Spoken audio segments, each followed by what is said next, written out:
Kali ini saya akan membahas film Perang Dunia Kedua antara Nazi Jerman melawan Uni Soviet.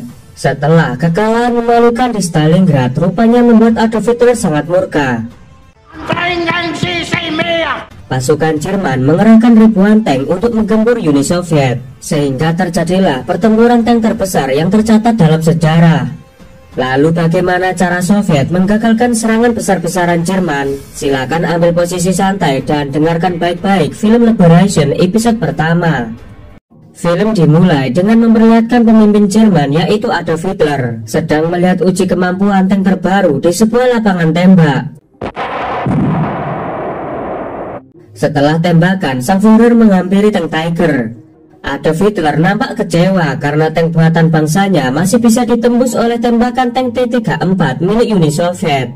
Hal itu tentu saja menjadi perhatian Adolf Hitler, sebab armor tank Tiger masih lemah dan belum layak turun ke medan perang. Tanggal 25 Maret 1943, Adolf Hitler menuju bunker Rastenburg untuk memimpin sebuah rapat rahasia. Dalam pertemuan ini juga dihadiri para perwira tinggi militer. Jenderal Manstein lalu menjelaskan pelaksanaan operasi Citadel, sebuah operasi untuk menyerang pasukan Uni Soviet dengan menerapkan formasi pengepungan dari utara dan selatan, sehingga pasukan Jerman bisa sekaligus menghancurkan 5 divisi pasukan Soviet yang sedang tertekan di area Kursk. Untuk menjalankan operasi Citadel, militer Jerman akan menyiapkan 1 juta prajurit, 800 tank Tiger, 1.900 tank Panzer, dan 1.800 pesawat dalam komando Luftwaffe. Walau dengan jumlah perangkat perang yang sangat fantastik, tapi Hitler tak bisa menyembunyikan kekecewaannya karena armor depan tank Tiger masih mudah dipenetrasi oleh peluru anti-tank milik Soviet. Akhirnya Hitler memutuskan agar menunda pelaksanaan operasi Citadel dan memerintahkan militer Nazi harus segera memperkuat armor tank Tiger. Tanggal 12 April 1943 di kota Moskow, seorang pemimpin Soviet yaitu Joseph Stalin mengadakan pertemuan dengan pejabat militernya. Terlihat mereka masih membanggakan kemenangan Soviet di pertempuran Stalingrad. Bahkan Stalin menyebut Hitler masih sakit hati dengan kekalahannya yang disebabkan cuaca dingin di Stalingrad. Stalin meyakini jika suatu saat nanti Adolf Hitler pasti akan menyerang negaranya lagi. Tapi yang jadi pertanyaannya, kapan dan di mana serangan itu akan terjadi? Adegan beralih di kantor Jenderal Rokossovsky, seorang komandan tinggi di front tengah pertahanan Soviet di Kursk. Нам зачитали приказ фюрера. Что это за приказ? Rokossovsky sedang menginterogasi tentara Nazi yang ditangkap oleh tentara merah. Tentara itu mengatakan jika Jerman akan melakukan serangan besar-besaran menuju Moskow, dan serangan itu akan dimulai di area Kursk pada jam 3 subuh. Berita itu pun sampai ke Panglima Besar Uni Soviet yang bernama Marshal Zhukov. Zhukov menyadari bahwa Soviet hanya punya 2 jam untuk melakukan persiapan mengantisipasi serangan musuh. Sementara intelijen Soviet melaporkan berbagai aktivitas pengintaian Jerman di berbagai tempat sekaligus. Tentu saja laporan itu semakin membingungkan pihak militer.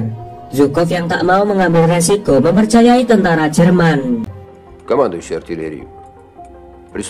Sebagai langkah antisipasi, pasukan Soviet mengawali serangan dengan menembakkan artileri dan meluncurkan roket Katyusha menghujani area Kursk.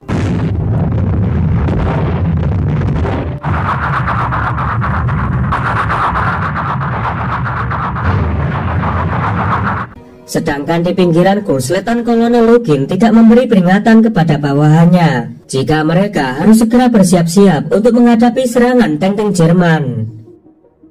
Scene beralih ke markas front tengah di pertahanan Uni Soviet. Di sore hari, nampak Zhukov mulai frustasi menunggu serangan Jerman belum juga datang. Sementara semua pasukan di garis depan sudah bersiap-siap dengan siaga penuh.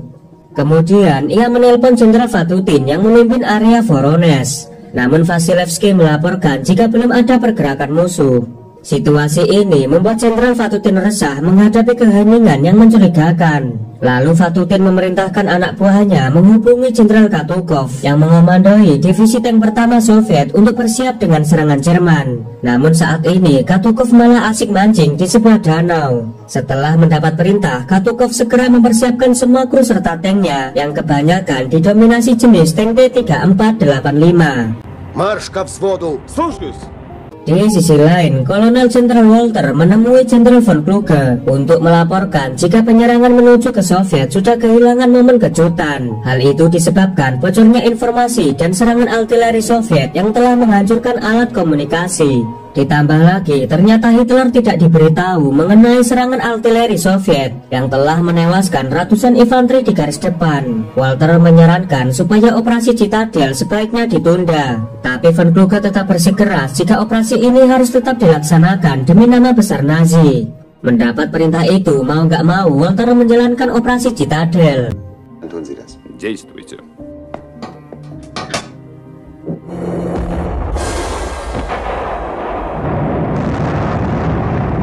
Kemudian kita beralih ke kamp konsentrasi Sachsenhausen.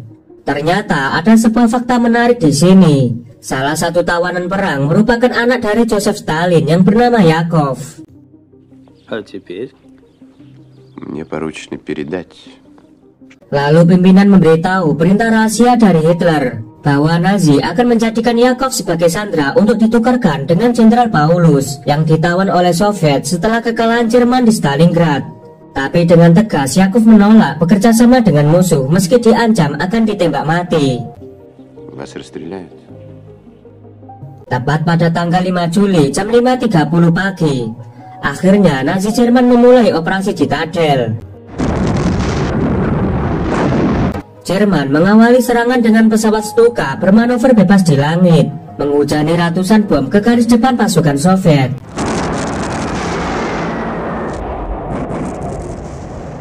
Belum usai menghujani bom, pasukan Nazi mengerahkan puluhan tank Panzer dan tank Tiger. Suara deru mesin tank-tank Jerman membuat pasukan Soviet kena mental. Tank Panzer segera melancarkan serangan brutal ke sekitar pertahanan Soviet. Sementara tentara merah yang tak mau mati konyol segera membalas serangan musuh dengan senjata anti-tank. Бронебойным огонь! Melihat pasukannya kewalahan, Kapten Svetayev segera memerintahkan prajuritnya kembali ke posnya masing-masing untuk mempertahankan area ini sampai titik darah penghabisan. Pada jam 3 sore, pasukan Jerman mengerahkan gelombang berikutnya. Mereka terus bergerak maju memasuki area Kursk. Назад! Sementara Kolonel Gromov baru saja tiba di bunker pertahanan. Di sana ia langsung memarahi bawahannya karena tak mampu menahan gempuran tank-tank Jerman yang sudah berhasil menerobos ke garis belakang dengan cepat dan agresif. Tiba-tiba Mayer Maximov datang melaporkan jika seluruh pasukannya sudah dihabisi oleh Nazi Jerman. Tapi parahnya Mayer Gromov malah menyuruh Maximov balik ke garis depan. До последней капли крови, а он... Maximov yang sudah pasrah segera melangkah maju menghadapi tank musuh. Sementara Kapten Stayev dan Kapten Orlov yang mengetahui pasukannya sedang melarikan diri ketakutan oleh serangan musuh segera menyuruh mereka untuk tetap bertahan di posisinya masing-masing sampai titik darah penghabisan. Назад! Назад! Назад, души хвостом! Sedangkan tank-tank Jerman terus bergerak maju menyerang parit pertahanan Soviet. Beberapa pos yang dijaga tentara Soviet dengan artileri sudah dilibas tanpa ampun oleh tank Tiger Nazi. Svetayev tetap berjuang sendirian menghadapi tank Tiger dengan senjata anti-tank.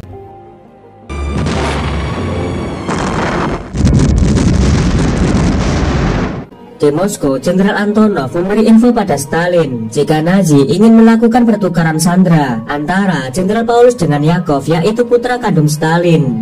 Tapi Stalin dengan dingin menolak pertukaran tersebut. Ia mengatakan jika Soviet tak akan menukar prajurit bawahan dengan seorang jenderal, meski Yakov merupakan anak kandungnya sendiri. Dari Soviet kita menuju ke London. Perdana Menteri Inggris yaitu Winston Churchill sedang membicarakan situasi Kursk. Churchill meyakini jika Soviet tak akan mampu menghadang invasi gila Nazi. Setelah berbagai pertimbangan, Churchill meminta agar kembali merencanakan operasi Overlord atau invasi di Normandi. Ia menyarankan agar sekutu sebaiknya menyerang melalui Balkan, tepatnya di Yugoslavia. Kemudian scene berpindah ke Yugoslavia. Seorang pemimpin tentara rakyat Yugoslavia yang bernama Joseph Broz Tito telah mendapatkan informasi jika sekutu akan membuka front Balkan. Mendengar itu, Tito menyambut baik rencana sekutu. Sedangkan di front tengah pertahanan pasukan Soviet, Zhukov mengadakan rapat bahwa Nazi telah menerobos areaku sejauh 30 km, hingga akhirnya front tengah mendapat bantuan dari Jenderal Rokossovski. Pada tanggal 11 Juli jam setengah 6 pagi, pesawat-pesawat Soviet segera terbang ke arah kota Oral untuk serangan balasan. Sedangkan di darat, tank-tank Soviet mulai bergerak dan berhadapan langsung dengan tank Jerman.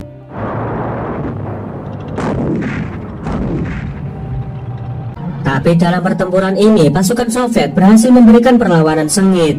Kabar di lapangan ini segera sampai ke Jenderal Manstein bahwa tank Soviet mulai mengancam pasukan Nazi, bahkan bisa mengepung balik. Walter menyarankan agar operasi Citadel harus dibatalkan. Tapi sekali lagi, Manstein memilih untuk tak menyampaikan kabar ini pada Hitler. Manstein justru memerintahkan bawahannya untuk mengerahkan semua divisi tank Nazi, sebanyak 11 divisi tank yang berasal dari SS. Dan akhirnya wilayah Kursk menjadi pertempuran tank terbesar dalam Perang Dunia Kedua.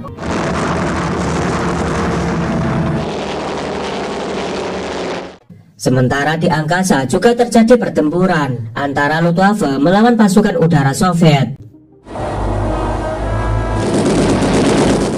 Ledakan, darah, dan kematian menjadi hal yang wajar di medan peperangan. Sedangkan tank 34 juga terus bermanuver cepat, berusaha menghabisi tank Jerman tepat di titik lemahnya.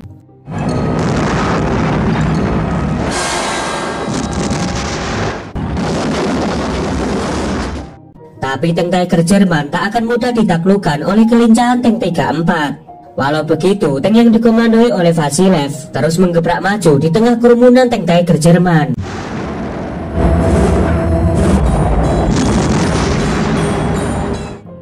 Bahkan pertempuran ini berlanjut meski tank-tank mereka mengalami kerusakan.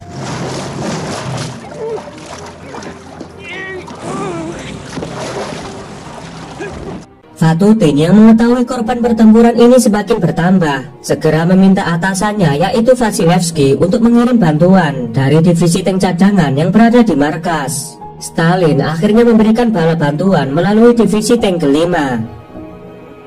Keesokan harinya, pada tanggal 12 Juli, barisan tank bala bantuan turun ke medan tempur, memperkuat divisi pasukan yang sudah hampir binasa di tengah Kursk. Mereka bersiap menghadang keganasan tank milik Jerman dalam pertempuran yang sangat krusial ini.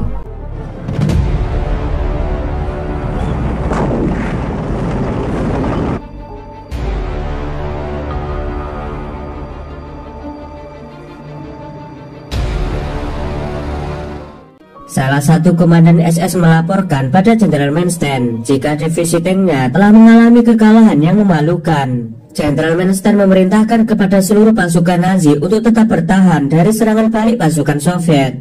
Namun faktanya di medan perang, pasukan Nazi tidak memiliki kesempatan untuk tetap bertahan. Нам нечего сказать своим солдатам, генерал. Sedangkan Soviet terus menggempur pasukan Jerman tanpa ampun. Apalagi di Pokrovka telah terjadi pertempuran divisi tank paling brutal dalam sejarah Perang Dunia Kedua. Dan film pun berakhir. Oke lur, terima kasih sudah menonton film ini sampai selesai. Jangan lupa klik tombol like, subscribe, dan aktifkan loncengnya. Kalau sudah, saya ucapkan terima kasih dan sampai jumpa di episode selanjutnya.